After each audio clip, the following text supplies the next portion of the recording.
see trees of green, red roses too. I see them bloom for me and you. And I think to myself, what a wonderful world.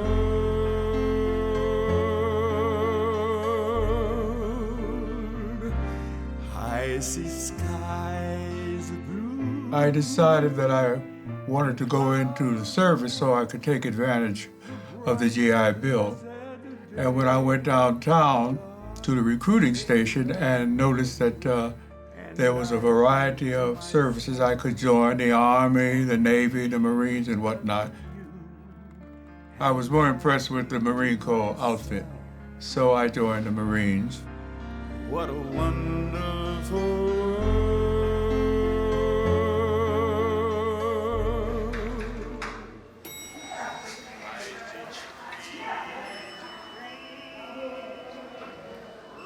We of the Marine Corps have seen our personnel increase markedly during the 168th year of our history.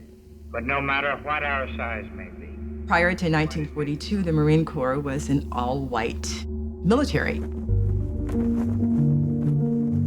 17, 18, 19-year-olds saw an extraordinary opportunity to join the Marine Corps to serve their country. It is our determined purpose to give every man the best possible preparation for action wherever his duty may be. And then to go into this very sparse environment where you're not only a victim of the elements, you're also a victim of discrimination and racism. And you know that the source of all of this opposition and fear is because people don't like the color of your skin.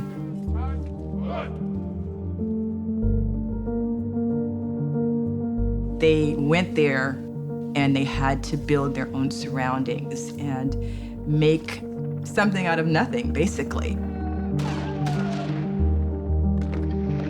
And I think that could have been a really demoralizing aspect. I remember Mr. Johnson saying on his way down to Montford Point, they passed Camp Lejeune, and he saw all this beautiful greenery, and it was like paradise, and he thought, this is where I'm going. And he looked out the window and he said, why are you passing it up? And they go, that's not where you're going. Then they took him to Camp Montford Point.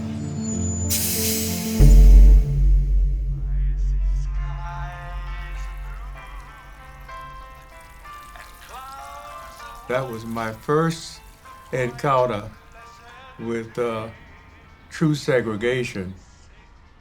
I was accustomed to living in Manhattan. People of color could live right off Central Park West, which is fantastic. So I was accustomed to that.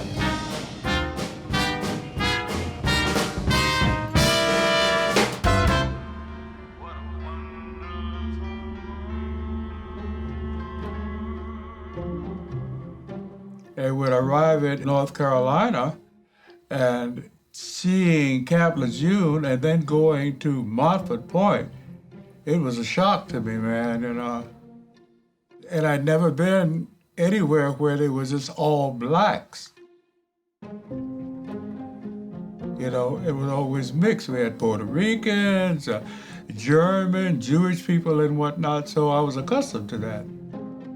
It was okay in the beginning because I'm a people's person.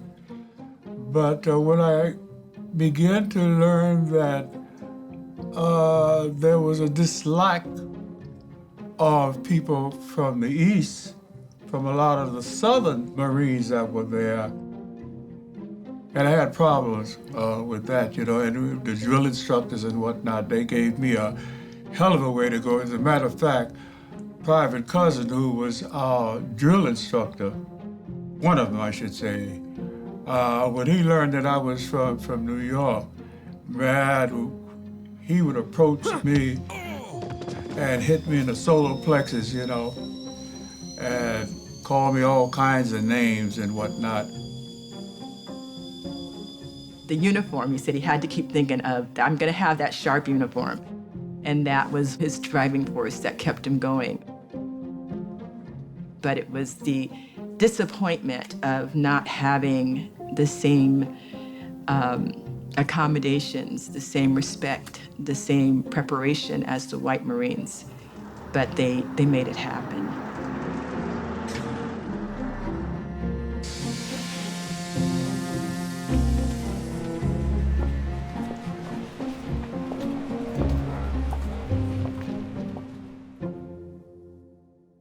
And when we learned that we could receive a discharge with all the benefits, that I said, hey, well, that's great, you know.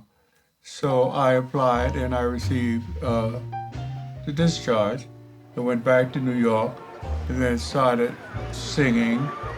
I sang in clubs, and while during the daytime I was studying music, voice major, and did some club work and whatnot until I used up all my benefits. And then I went back into the Marine Corps in 1950 and served 4 years there. Oh, Danny boy, the pipes are calling from glen to glen and down the mountainside. Mr. Johnson has an extraordinary voice. He has a Frank Sinatra-like voice, which is amazing. That he's a Marine, and you always think of Marines just, you know, grit and hardcore, but his voice is like silk.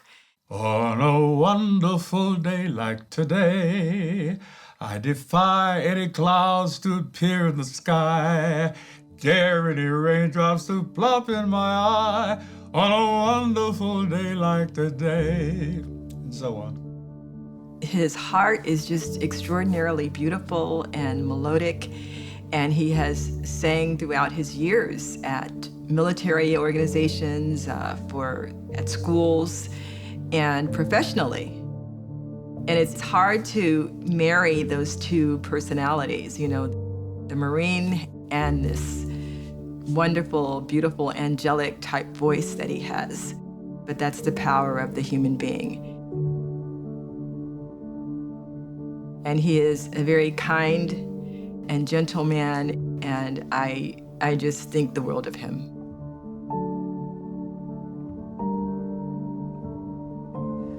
The experience of the Montford Point Marines is an African-American experience, an American experience, a Marine experience, a human being experience.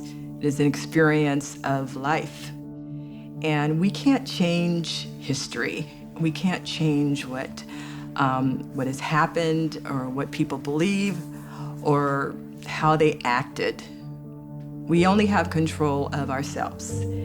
And the Montford Point Marines understood that. They only had control of who they were and what they were taught from their families and taught from their ancestors and what they embodied within themselves. Well, I just feel like once a Marine, as they say, always a Marine.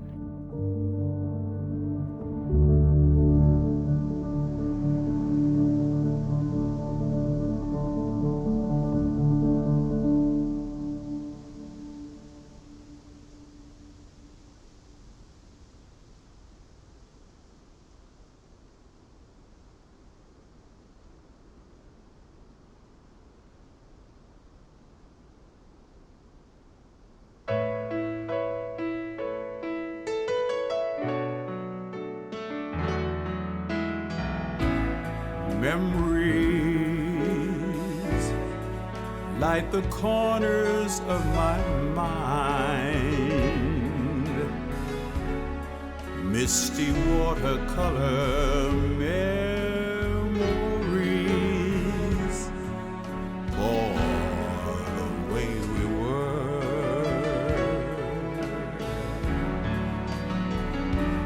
Scattered pictures